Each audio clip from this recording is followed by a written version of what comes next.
Welcome back to the Way to Money podcast, and I'm your host, Dantes. And today we are making history, you guys. We have our first guest, Miss Linda Grizzly. That's how you say her last name. Yes, it is. All right, I got it right. Okay, we have her to be able to express some financial knowledge and some financial longevity, speaking to you all how we do on our podcast. You know, our number one goal is to earn together, not separately. That's why we have different people to come with different perspectives, not even in just story form. A lot of times she won't be, and hopefully this won't be her last time coming. She can spread. It'll be more people in this same vicinity to give you all that same encouragement if you are feeling down about finances, or you are feeling underdeveloped in finances, to grow and show your potential. And Miss Linda, I wanted you to, for the people that may not know you, my listeners, tell them a little bit more about yourself.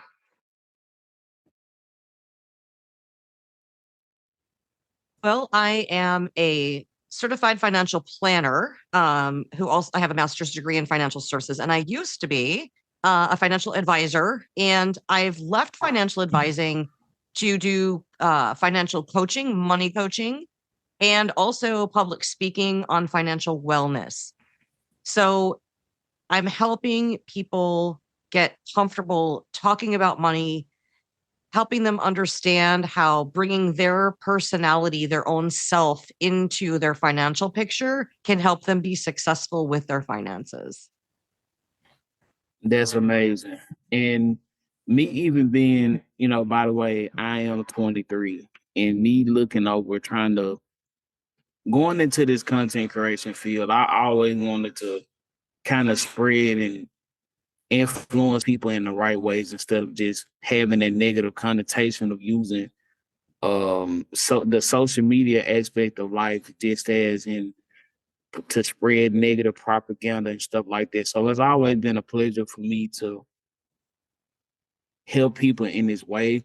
But I'm 23, by the way, so I am fairly young. So a lot of times when the problem that I run into with people my age is that they don't quite adhere to situations and stuff like that of finance. They may say it's boring, or it's, oh, that's taboo, I don't have to do that, or I have my own life going on. But people look at it as, when you do bring up finance, they look at it as I'm trying to um they look at it like I'm trying to basically come at them, when it's not even like an attack or anything. But when you do try to give people the better route, it may be for like people in my age group and community. It's kind of hard for them to, and it's kind of hard for them to kind of intercept, to take in the information, instead of like, oh, I just automatically shunning it away. So what are you able to give advice to those people who may not be able to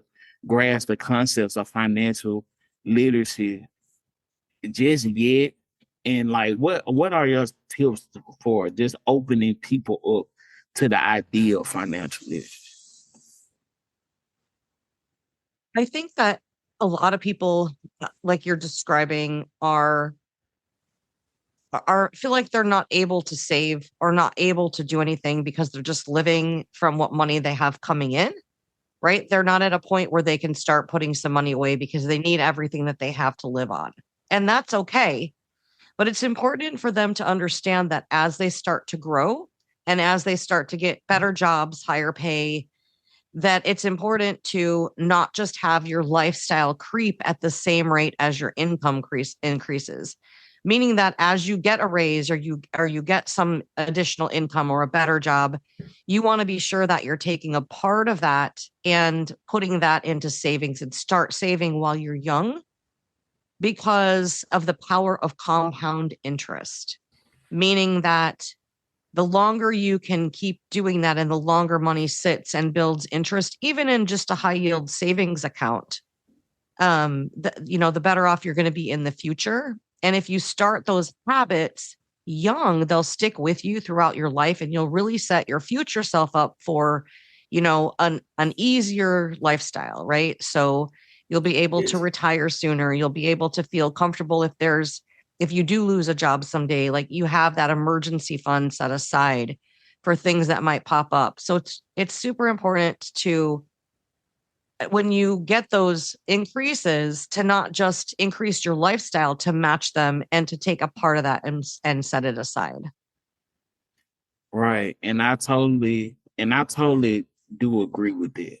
But another problem that I run into when I do try to advocate for these type of points and stuff to generate like my generation is that a lot of times, even I don't think it's even singled out to my generation. I think it's just people in general. But when you tell people they have to cut out the thing that they enjoy, such as spending money on purses or going out to concerts and stuff like that, it's like a wound to their pride because it's like, well, I worked so much and this is the only time I'm able to enjoy myself.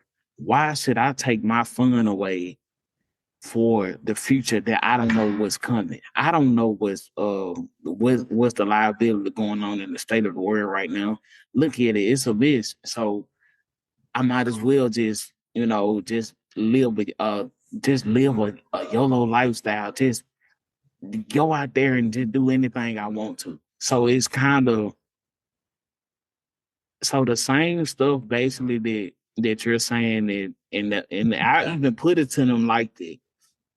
But I literally had a conversation with a friend of mine. She went to college. She went to Fisk University. She graduated a few years ago. And we kind of have like a certain conversation and stuff like that. I don't want to get into like a a trauma. I don't want to just put like a trauma dump session or whatnot. College wasn't. I say preferably. I say college wasn't preferably like helpful to me in a way. As far as and it's been more egregious than helpful in my area. The reason why, because even when that's what taught me how to be more conservative with my money because I knew in the extreme circumstances they really wasn't it was a point in time because I went to school during COVID. I went to college during the spike of COVID because it was a time before all the hell grants and the different type of grants and stuff was like that put out there. You pretty much was like the little tuition that they did give you, you had to make do with that. And then on top of that, they literally made you have to pay for everything. If you was online, you literally had to pay for e-courses, you had to pay for the book. And also when it was time to take a test, if you've been taking on campus, like if say for instance, you were just trying to do it at home, you literally had to pay $45, $50 to literally take the same test online. And I just found that outrageous. So how do you feel about the current economic, like when it comes down to like the economic situation when it comes down to just being in school and how stressful it can be when you like maneuvering through college? Because I know reiterating on the point where you said you did get your master's degree, so I'm pretty sure you went through your fair share of troubles with. Yeah. So, and let me say, in my experience, I went back to school late. So I didn't get my bachelor's degree until I was in my late 40s. And then I got my master's degree over 50. So I didn't have the opportunity to go to school when I was young. So, um, and I never thought I would be able to go to school. I didn't think that that was something that would happen for me. But then when I was older, I just made it happen. When I decided that I needed to make it happen, I made it happen. Um, and yeah, I guess the idea behind it is like when you're paying for those things, like you said, you're paying for online stuff and you have to remember that all the colleges, a lot of them are nonprofits, and some of them are for profit. So I don't know where he went to school, but either way, they have expenses and overhead that they need to cover, whether or not they're using those things. So, like all those buildings that they have where they would hold classes, they're still paying for those buildings. They're still paying, to maintain them, to do whatever. And so there's still overhead involved that they still have to pay for, even if they're not currently using it. So COVID was just a weird time as far as that goes. They're still paying people behind the scenes to keep everything running. So you have to remember that that's what you're paying for. And if you look at college as like an investment in yourself, in the idea that in the future, it's going to open up more opportunities for careers and jobs for you, which it can. It doesn't always, but it can. I mean, that's the reason I went back to school, was because it would open up more doors for me, just by having a degree. So, um, I think you just have to reframe how you're looking at that. But I mean, yeah, it's difficult. Going to college has always been difficult for many people that are working their way through it on their own. And it's just, you have to take whatever your life brings you and make the best of it. Be grateful for the things that you have, and that you have that opportunity, and remember that there are other people that don't have that opportunity. Right. And before and like I don't want to, I'm not a person that, even though I did have the trouble experiences in college and stuff like that, even pre and, well, not during COVID and after COVID, I'm not a advocate of like, oh, don't go to school, it's a scam and all that. I'm not the person that feeds into that stereotype. The reason why, like, even if you can look at one of my previous episodes of If School for You, I'll basically give people the rundown. I tell you the good and what possibly can come of this. So people can basically be prepared, because a lot of times I feel like a lot of people don't just give the examples and stuff like that of what they need to give, far as in they tell you is fun and a lot of stuff like that. A lot of people, when they do give examples of school, it doesn't pertain to education or basically the elevation of your character and how you build relationships and build your brand, however you may see fit. So I feel like it does, because a lot of times you got to understand too, people like, oh, you got to look at them, they may be young minded or this and that. But as I have a little brother, he's currently in high school at the moment. I told him, like, it's not always about looking to see who sitting beside the smarter person and stuff like that. Or you have to actually do your work and be diligent in your process of what you're doing, because if you don't, it's gonna affect you in the long run, to the point to where when you do get hit with these assignments back to back, and the college teacher's not gonna hold your hand either. So that's why I said a lot of times I feel like they get less publicized more than, you get the education and you do this and do that, but a lot of times it don't get expressed the what can come of it if you don't take this serious either. So that's what I so that's what I gather from my college experience. But as of right now, I'm going into real estate.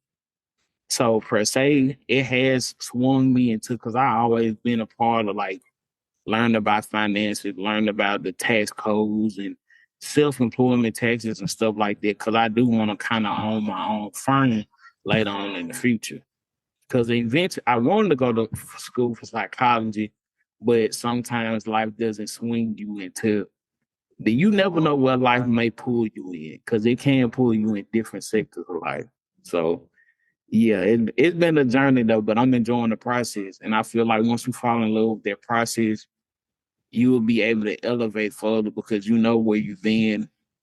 And by you keep growing and excelling, it'll make you drive harder and focus on yourself in general with it. Absolutely. Absolutely. That's a great mindset to have. just keep focusing on that personal growth. And there's always going to be setbacks and things. Like, life is not easy, it's not always perfect. And if you just keep in mind, that you just keep, persevering and thinking bigger, great things are going to happen. Right. And I did take the personality quiz on your website as well. The money personality quiz on your website, and I did come out to be a saver, the saver, as they call it. All Frugal, right. frugal, always basically just keeping my money in, be careful on what I spend it, don't spend it unless I need to. And that's one thing I can say I did learn from college is how to be frugal with my money, because at first you really don't, because you're sometimes when you're getting that much money at one time, frugality that is not on your mind. Frugality is not on your mind at all, because you're just looking at, okay, I got $3,000, I can go buy clothes, go buy this. Then they hit you with the the account summary. Hold on now, this my actual bill. I got computer fees, classes, and everything the whole nine. So it kind of it grew me up. I say financially, it did grow me up financially, because now it's saying, okay, now it's time for me to actually. I have to I have to be cautious of how I spend my money now. I can't just throw money at the wall and expect it to come back to me. Right. Yeah. You took the quiz and you came out a saver. And with a saver, so there's a money personality quiz for those people listening, that I have on my website. And I identify 5 different money personalities, and there's no wrong money personality. So there's a spender, a saver, an avoider, a security seeker, and a risk taker. And a spender is someone who, is aware of their money, and they'll a lot of times feel guilty when they spend money on themselves. So I don't know if that's the way it is for you, Dantes, but um that's typically the saver is the one who does have some sort of, they might not actually even be saving, but they have the feelings of guilt or remorse when they do buy something, because they think they should have saved it instead, or they should have been spending it on something more responsible. And I have this concept called me money, which is about putting aside money for you to spend on yourself. So when you talked earlier about people, wanting to go out and do things and go to shows or buy shoes or whatever that is that they want to do, and being like, I need to live my life. I need to have a life. And that's fantastic. This me money, by setting aside an amount that you can spend on yourself, allows you to do that. But it puts you budget just for that amount that you're spending on yourself. And then you don't include responsibilities in that amount. And you give yourself that amount to spend on anything that you want. Could be shoes, could be shows, could be, whatever it is that you like to do. But you have to stay within that budget. You have to live within that means, so that you are being more intentional about how you spend your money. And it helps you to place value differently on things that you're doing. So let's say that you give yourself a set amount and you have a show that you want to go to, but you also have a pair of shoes that you want to buy. And you have to decide, I only have this much set aside. I can buy the tickets to the show, or I can buy the shoes. Which is more important? And you might say, well, the show, because I can't go to the show later, but I can buy the pair of shoes later. Right. Right. And so then you wait to buy the pair of shoes till a different time because you want to go to the show now. Or you might say, like, nope, I don't really need to go to that show. Yeah, I want to, but I don't really need to. And I just would rather get the shoes. And so you're making a decision, and you're deciding and you're thinking about it, rather than just spending money on both things.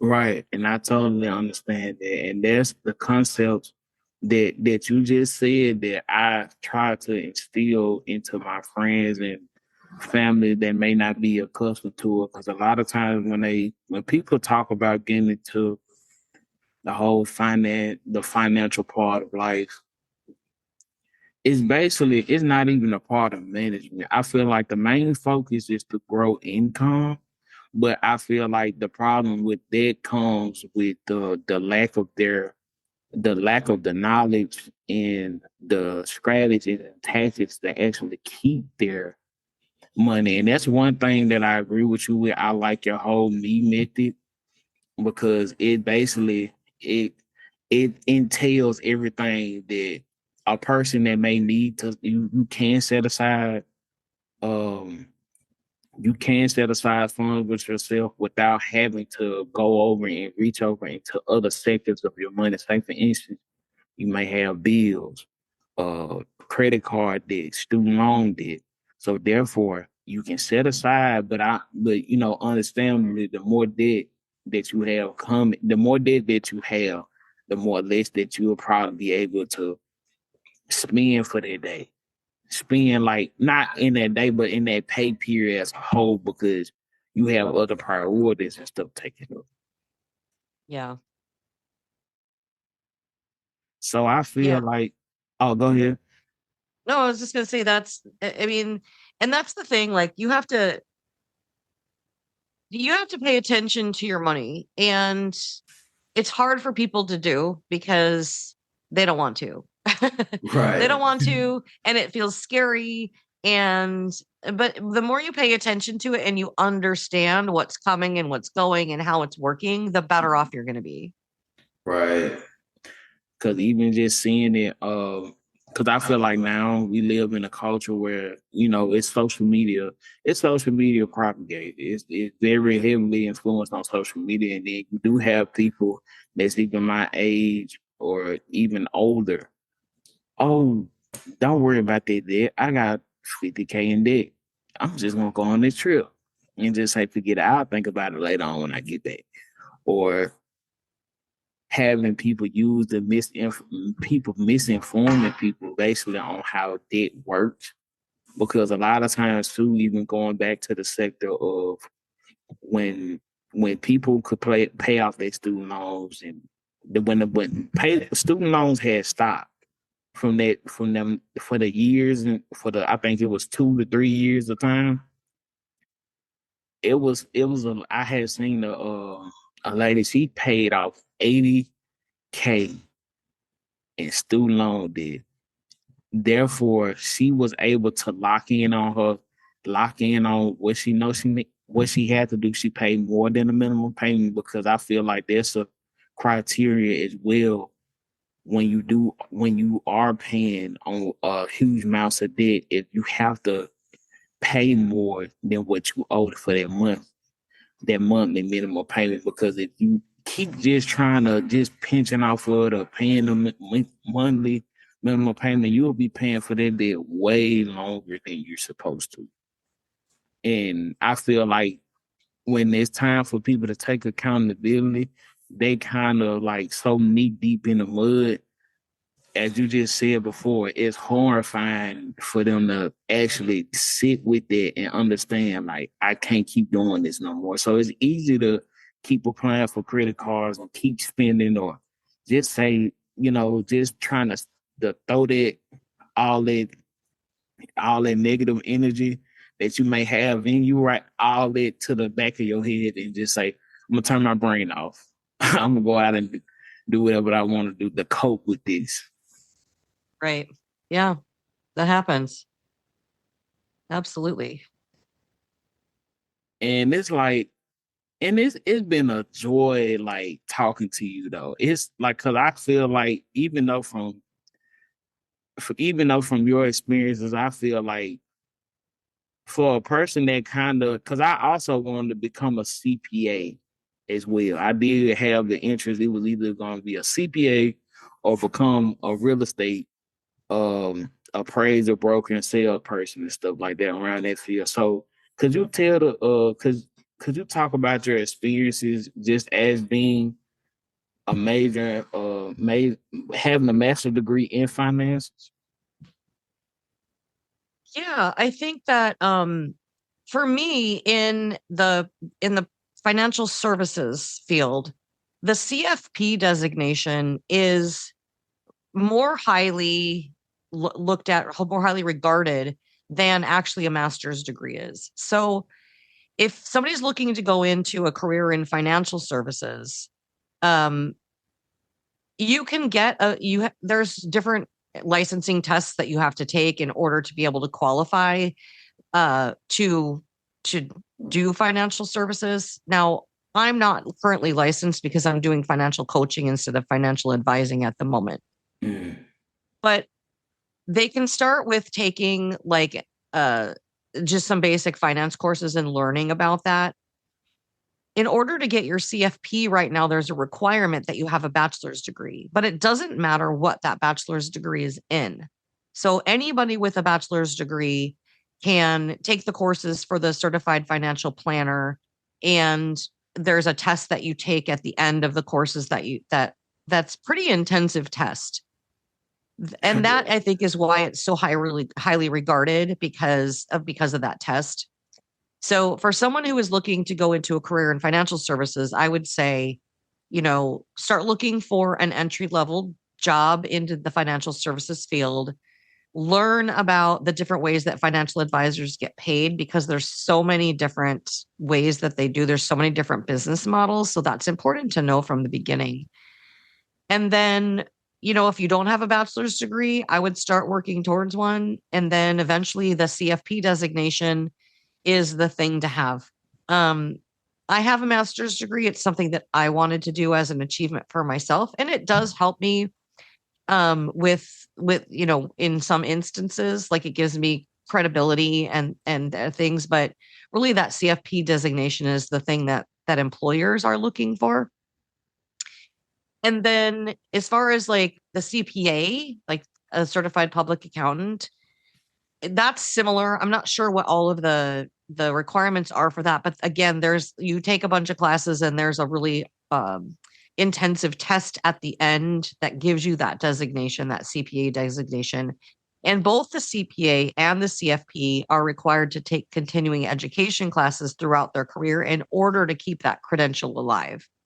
So there's a lot that goes into that, but both are great credentials to have and look, very good on a resume. Right, and that's another thing too. A lot of times where that draws back to what I was saying. A lot of times people look into these financial service fields to build income, but they don't understand the type of work and time and sacrifice that you have to put in order to be able to obtain and just not even with just longevity in these fields. Because I know it's more to it than just looking up the information and doing your research. You have to apply these to your everyday life. Yeah. Yeah, absolutely. And I think that's the thing is as you grow, mindfully grow, and you start to learn about really what personal growth and positive mindset can do for you, you can achieve anything. And if you start, there's all kinds of stories out there about people who've had that and things have really worked out for them where they just stay positive, they stay focused on the future, they take small steps daily, sometimes bigger steps daily, and really you just keep focusing on a better life, building a better life, becoming a better person, all of those things that go into becoming your best self, and that's how you truly find your place in life. And yeah, and I feel like when people start honing in on that, I feel like people have as you just said, a more better sense of self and not look into everything as just about the money and just the money and issue of it.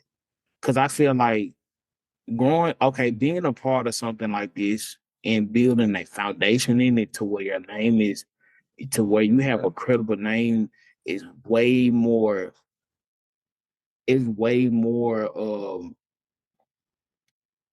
like sensible to me than you actually getting a job, is they may know you for doing it. Certain people may know you, but when your name holds weight, it provides a different type of level of opening doors. And I also seen like you've been on CNN, different networks and like that, telling people about your me method. So this is a highly decorated person that we have on the podcast today. She's not um even in her own faction, even though she said even though I also looked into it, you've been doing this over 20 years. Um, she's been propagating herself up to be in certain positions, and also even said she even went to school to get a master's degree and actually become more of something. So as you go down your career, it's no telling of how many doors they can open up for you. You just push and persevere and move with intention as a whole. So I wanted to give you, your flowers on that. And I appreciate you for just taking out your time with us today and just showing my audience, everything doesn't have to be so surface level when it comes down to you and your financial future.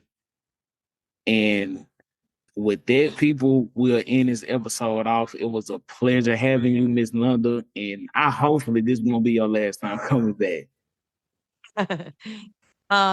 Thank you so much, Dantes. I would love to have another conversation sometime. All right. And you make sure y'all go follow her at Linda Grizzly. That's LindaGrizzely.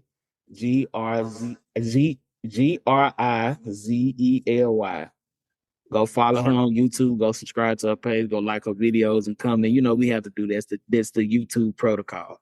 So, thanks. Huh?